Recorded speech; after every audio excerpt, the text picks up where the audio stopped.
En la continuidad de la mañana nos vamos a ir para, lo tengo en línea, le agradezco que nos atiende a esta hora en la mañana de la radio Adrián Alfaro, de Infancia Compartida, no más hijos rehenes, una situación que se viene dando, decíamos recién un poquito en lo que tiene que ver en el comienzo del programa, hacer un poco una introducción, primero de lo que, antes de lo que era la pandemia, lo que ha dejado ahora la pandemia, lo que lleva en todo este tiempo el tema de la pandemia, y muchas veces, como dice ahí el hashtag, no más hijos rehenes, de lo que tiene que ver con la función que a veces se cumple o tratan de cumplir desde la ONG para poder colaborar y dar una mano con las familias. Adrián, buen día, ¿cómo estás? Cristian desde Junín te saluda, ¿cómo andás? Bienvenido. Cristian, encantado, un gusto, un placer. Saludo a todos los padres y madres, en especial a aquellos que estamos atravesando esta problemática. Muchas gracias por este espacio. Bueno, contanos un poquito, contale a la gente de qué se trata Infancia Compartida, por favor, la ONG. Bueno, bien, Infancia Compartida es una agrupación cuyo objetivo principal tiene que ver con la defensa de los derechos del niño, ¿está bien? En particular, porque los derechos del niño son extremadamente amplios, ¿no? En particular lo que tiene que ver el maltrato infantil, que es un delito absolutamente grave, como consecuencia de impedimento de contacto, obstrucción de vínculos, ¿está bien? Originados por distintos motivos, ¿no? Denuncias falsas, conflictos de pareja que no se pueden resolver, se judicializa la situación y termina el niño, digamos, envuelto y en el medio de una problemática verdaderamente que es ajeno a una situación, digamos, de diferencias de adultos.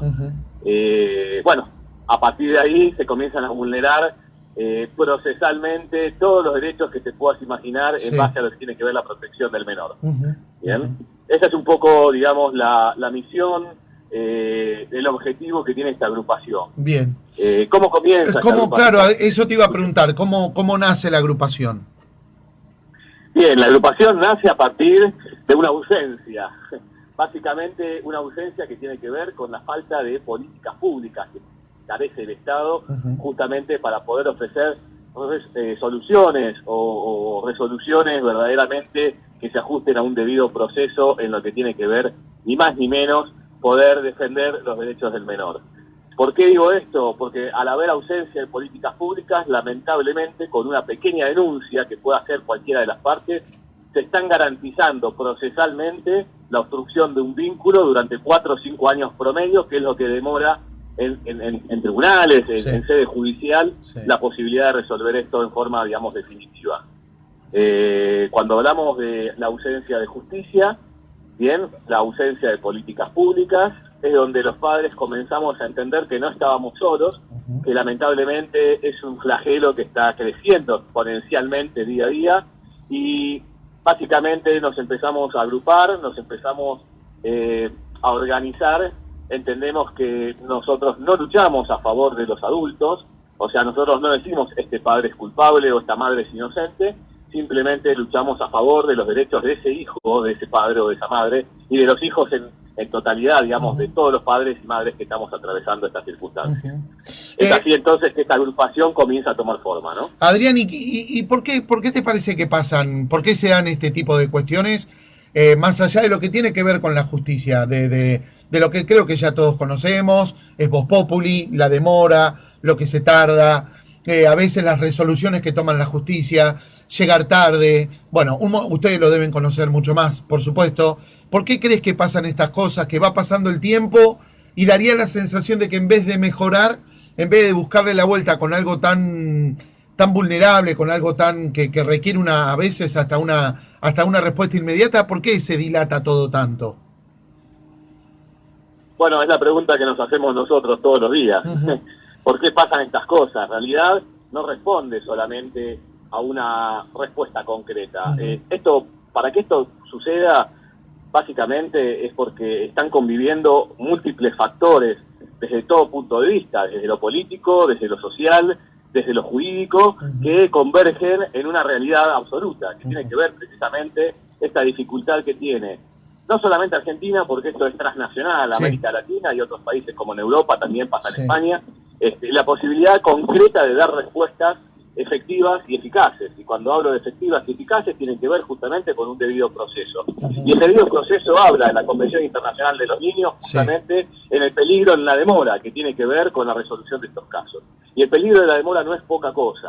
El peligro en la demora de resolver la situación judicial de un niño genera un montón de conflictos en la vida de esa infancia, en la vida de ese menor. El peligro en la demora verdaderamente es todo lo que se, discute en tribunales. La demora verdaderamente de un proceso judicial devasta la vida de un niño. Genera consecuencias verdaderamente definitivas como persona y como construcción de individuo en esa infancia. Entonces, realmente esto es, ¿por qué pasan estas cosas? Pasa porque lamentablemente cultural, social, jurídica y políticamente la Argentina no tiene respuestas, ¿está bien?, para ofrecer y garantizar los verdaderos derechos del menor. Bueno, vuelvo, perdón por la redundancia, y esto pasa por falta de legislación, falta porque no hay interés en resolver las cuestiones mucho más rápido de lo que se prevé, falta porque se cree que tal vez esto se pueda arreglar de puertas para adentro. Volvemos casi a caer de la otra pregunta, a caer casi en esta subpregunta. ¿Por qué te parece que puede pasar acá?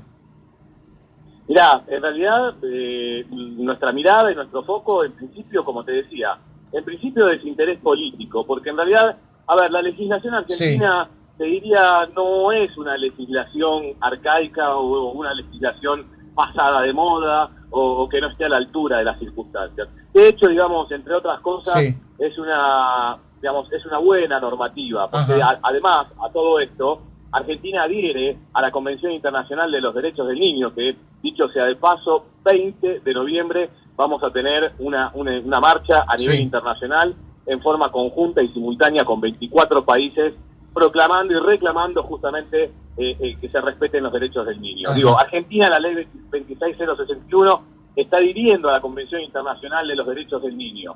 Uno de esos derechos, en el artículo 8, tiene que ver con el derecho a la identidad de ese menor. ¿Está bien? Entonces, cuando hablamos del derecho a la identidad y cuando hay una separación forzada de ese menor hacia una de las partes de su familia, ese menor comienza a gestar su estructura, individual, su estructura física, su estructura psíquica, ¿está bien? Sin lugar a dudas, con una falencia, una ausencia que nunca va a ser irremediablemente vuelta a reemplazar, porque la infancia es muy corta, pasa rápido, y 5 años, 4 años del proceso en la vida de la infancia de una persona verdaderamente es una eternidad. Entonces, Adrián, permitime, perdóname, que ahí dijiste algo muy, perdóname. ¿Qué sería algo forzado para el chico? ¿Una separación o un distanciamiento forzado? ¿De qué estaríamos hablando? Un distanciamiento forzado tiene que ver con que de repente en un proceso judicial, de repente nosotros entendemos que cuando se dispara una denuncia de un progenitor hacia otro, inmediatamente nosotros lo que estamos proponiendo, que los mismos recursos que el Estado tiene, ¿está bien? O sea, no estamos diciendo, hagamos nuevamente una comisión nueva que descienda, que vea. Estamos hablando de, esto ya está creado, hay un cuerpo interdisciplinario, ¿está bien?, que actúa aproximadamente en el mes, en el mes 20-24 del proceso judicial, ¿está bien? Donde a partir de ahí el juez comienza a poder tener una claridad sobre lo que está pasando en la coyuntura y la interacción de esa familia. ¿Qué decimos nosotros? ¿Qué es infancia? ¿Qué es infancia compartida? Infancia compartida dice, muchachos, ¿para qué vamos a poner el cuerpo interdisciplinario en la mitad del proceso para echar un poco de luz dentro del proceso para que el juez pueda empezar a tener un camino un poco más claro, si lo tenemos que poner al principio? Se disparó una denuncia en contra de un progenitor por violencia, por abuso, por el delito que te imagines. Bueno, inmediatamente que se dispare el mecanismo como protocolo de la intervención de un cuerpo disciplinario que genere, un análisis en forma sistémica de cómo, interactúa y cuál es la relación verdaderamente de esa familia. A partir de ahí allanamos un montón de cosas, porque ya teniendo un informe exhaustivo de un cuerpo competente que puede brindarle al juez la posibilidad de encaminar verdaderamente la investigación de esa situación que está atravesando esa familia, tenemos la mitad del camino allanado. No sé si sí, perfecto. ¿Han notado hay un incremento con el tema de la pandemia? Porque si ya venían con todo este lío, con todo este arrastre antes de marzo, ¿Cómo lo van llevando? ¿Cómo se va manejando ahora? Digo siempre en la parte judicial, ¿no? Con el tema de la pandemia. Sí, claro. Mira, te voy a comentar. Estos procesos por normalidad realmente tienen una demora que hasta el monje tibetano más santo que te puedas encontrar en la faz de la tierra realmente imagino. Lo desequilibra. Sí, imagínate que un padre que queda obstruido de un niño, una semana, un mes, 3 meses, 6, un año, 4 años, no le podemos pedir que como mínimo no tenga un poco de ansiedad. Y a veces cuando somos interrogados en sede judicial, sí, a este padre se lo nota un poco ansioso. Bueno, pucha, como mínimo, ¿no? Ahora, tema pandemia. Si todo esto que te acabo de comentar pasa en situación normal, en la pandemia, esto claramente potenció la demora y lo que tiene que ver, digamos, el trabajo en sede judicial. Te voy a explicar por qué. Nosotros entendemos que nada más esencial en la vida sana y saludable de un país es la presencia y existencia de una justicia. Entonces, a partir del ASPO, lamentablemente, sede judicial queda prácticamente paralizado hasta que comienzan a surgir algunas habilitaciones de feria a solicitud de pedido de parte, ¿está bien? Para que se pueda comenzar a revincular nuevamente los regímenes que se venían sosteniendo. Algunos sí, algunos con menos suerte no, pero lo principal de todo esto es que, digamos, cuando hablo del sistema judicial, el sistema judicial también está contenido por un montón de organismos que ayudan al Poder Judicial a resolver estas cuestiones. Claro ejemplo, los cuerpos interdisciplinarios, las pericias técnicas, las pericias psicológicas, que quedaron absolutamente paralizadas. Y en el caso concreto, por ejemplo, te cuento, un padre que está esperando una revinculación en un centro de salud, hoy por hoy, hace 8 meses que está paralizada la posibilidad de obtener un turno en sede, digamos, en un organismo público. ¿Qué quiero decir con esto? ¿Qué pasa? La sociedad no puede ver que queda un niño 8 meses con una demora porque hoy Argentina no tiene los instrumentos y las herramientas técnicas para hacer una videoconferencia, para obtener un Zoom, para obtener un Meet, para obtener una videollamada, inclusive por WhatsApp, para poder destrabar. ¿O acaso no valen 8 meses en la vida de la infancia de un menor? Digo, ¿a dónde está la esencialidad de la justicia y la esencialidad de las prioridades de este país en cuanto a las funciones públicas que tiene que verdaderamente garantizar a sus ciudadanos? Entiendo y me solidarizo con toda la gente que está atravesando situaciones de conflicto con la pandemia. Ahora, los derechos del niño no son ni menos ni más en lo que tiene que ver justamente la posibilidad de cuidarse en tiempos de cuarentena. Entonces, si podemos, si tenemos y debemos tener herramientas digitales como para que los procesos puedan seguir avanzando, ¿por qué no los ponemos a disposición de la justicia? ¿Por qué los centros de salud están colapsados? Adrián, te hago una consulta que me transmite un oyente que tiene que ver, hablando del tema de la infancia y demás.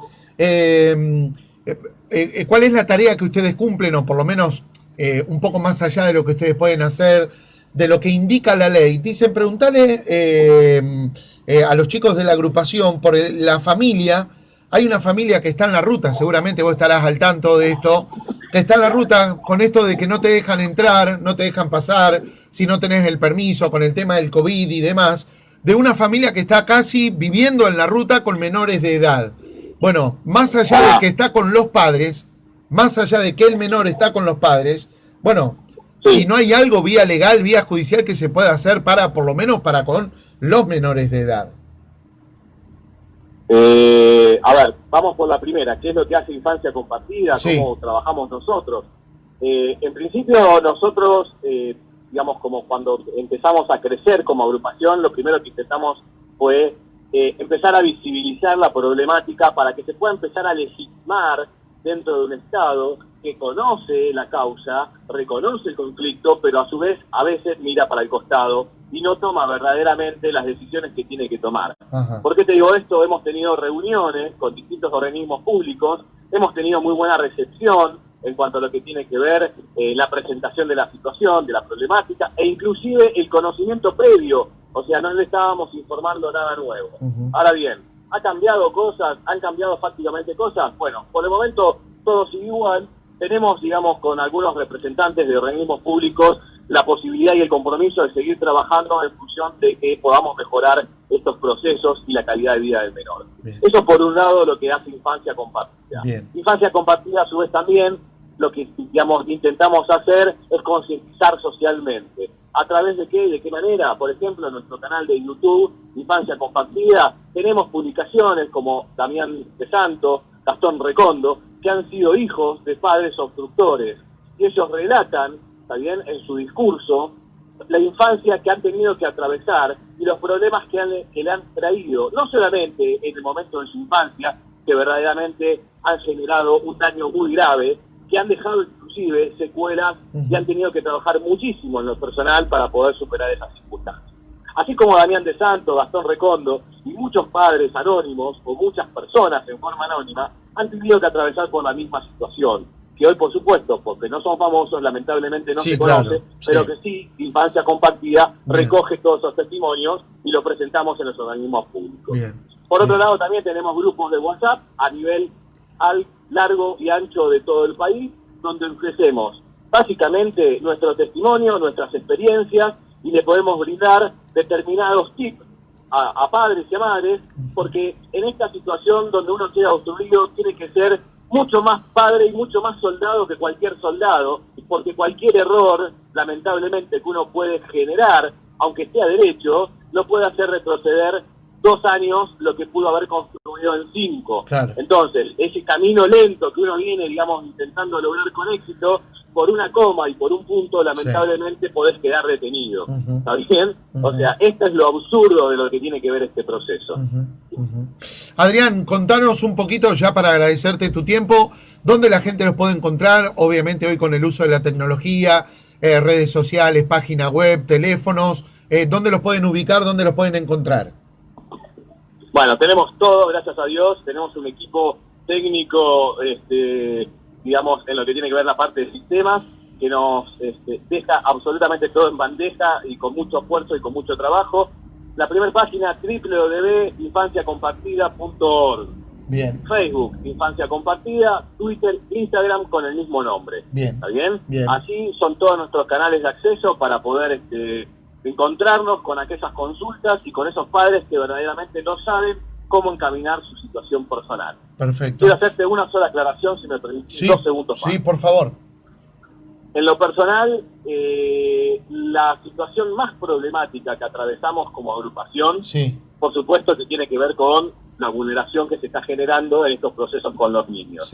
Pero seguido a eso, son los abuelos y abuelas que quedan, ¿está bien?, obstruidos en la posibilidad de ver a su nieto, y lamentablemente en esta eternidad de procesos prolongadísimos, los abuelos corren con una cuenta regresiva que lamentablemente le genera una angustia que es devastadora.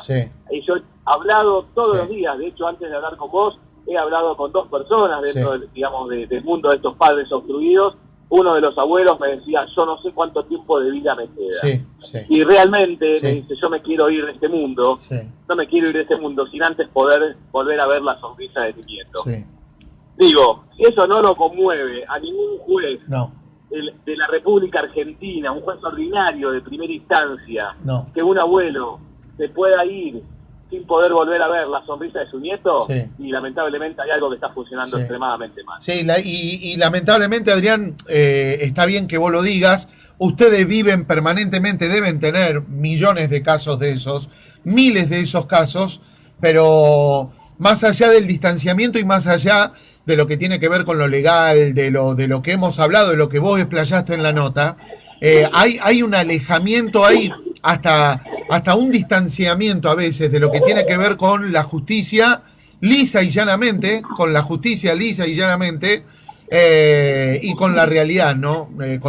Estar sentado detrás de un escritorio me da la sensación de que a veces termina de no resolver, de no saber. Yo sé que deben tener un juez de familia, debe tener miles de casos, debe tener un montón. Te voy a dar un solo caso fresquito que pasó esta semana. Te voy a dar sin nombre, sin apellido, pero te voy a contar la historia muy chiquitita en un minuto, menos de un minuto.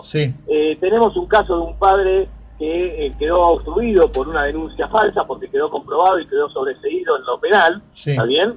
Y a su vez este padre denuncia a su progenitor, a la progenitora de su hija, de su hijo, perdón, por el incumplimiento del régimen de contacto. Cada vez que uno va a buscar a su hijo, ¿está bien?, para pasar tiempo con él en un régimen que ya está homologado, ¿está bien?, esto tiene la obligación, el progenitor conviviente del niño, tiene la obligación a entregar a ese niño en tiempo y forma. ¿Está bien? Está obligado. Cada vez que no lo cumple, lamentablemente le corre una denuncia que tiene que ver con la ley 24270, que justamente es el incumplimiento del régimen de contacto. Este padre realizó infinidad de denuncias por incumplimiento del régimen de contacto. Ahora bien, ¿qué sucede? Este chico, ante la desesperación, porque no quería estar con su mamá, porque lamentablemente, digamos, la pasaba muy mal, tanto con la mamá y además con la pareja de la madre, obligado a hacer un montón de cosas que te puedo contar, son realmente, hasta te da escozor escuchar todo a lo que era sometido este niño. Un niño de 11, 12 años se vio obligado a salir de esta parte de la casa, tomar la llave, tomarse un taxi de Belgrano a Bécar e irse a la casa de los abuelos porque no podía resistir más la situación que vivía en la casa materna. Ahora, este niño fue sometido a un proceso de 12 horas en el Consejo de Niñez, ¿está bien?, para poder resolver su situación. Que felizmente la situación fue resuelta y el niño fue entregado en la casa de los abuelos paternos. Ahora, vos fijate el límite que muchos tenemos que llegar, o muchos de los niños tienen que llegar, para poder escapar de una situación verdaderamente a donde está siendo sometido, y donde la justicia está simplemente atravesando en un expediente que no toma dimensión de la verdadera realidad de lo que está sucediendo en el seno interno de esa familia. O sea, vos fijate que la capacidad de un niño de 11, 12 años, el peligro que corre en la calle, tomarse un taxi, llegar a ese límite de querer escaparse, digo, el Estado y el juzgado que administra ese expediente no puede no observar este tipo de cosas, porque tiene que anticiparse. Estamos hablando de que estamos en un Estado que repara y no previene.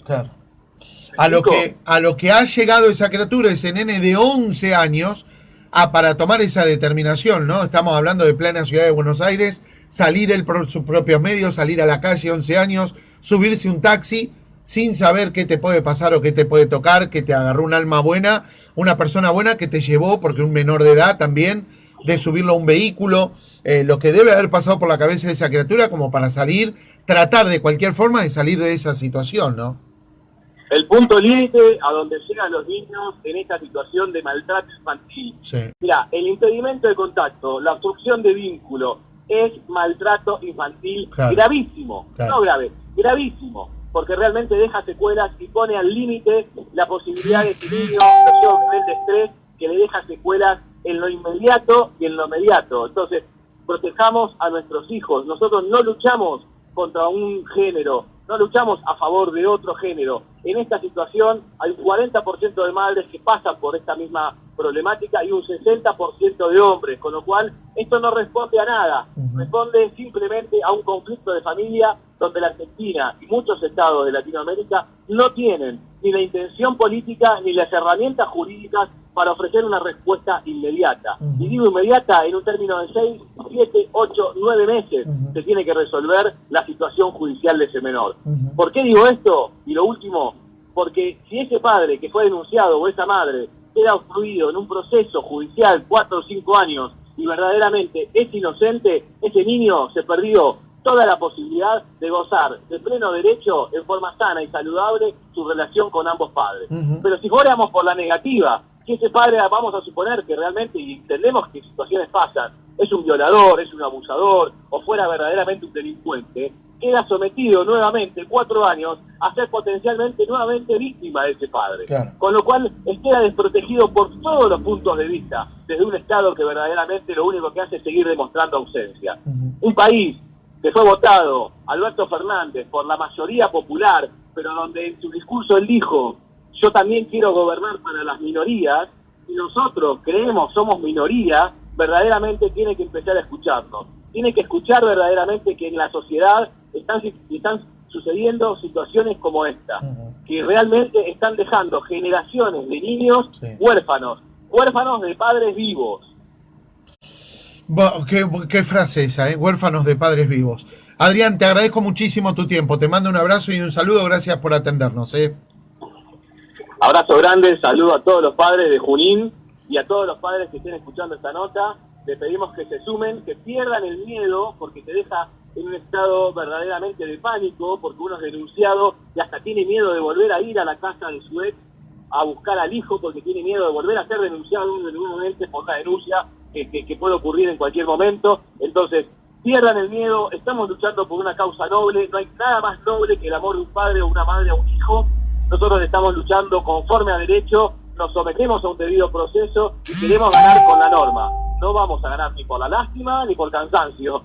Sí vamos a ganar por insistencia, porque estamos luchando por algo justo, que tiene que ver nada más ni nada menos con no más hijos rehenes. Adrián, un saludo, gracias, hasta la próxima. Abrazo grande, muchas gracias. Bueno, la verdad que Adrián Alfaro de la agrupación Infancia Compartida, con situaciones que se viven dando y que son a veces mucho más comunes de lo que uno puede suponer o de lo que uno puede imaginar.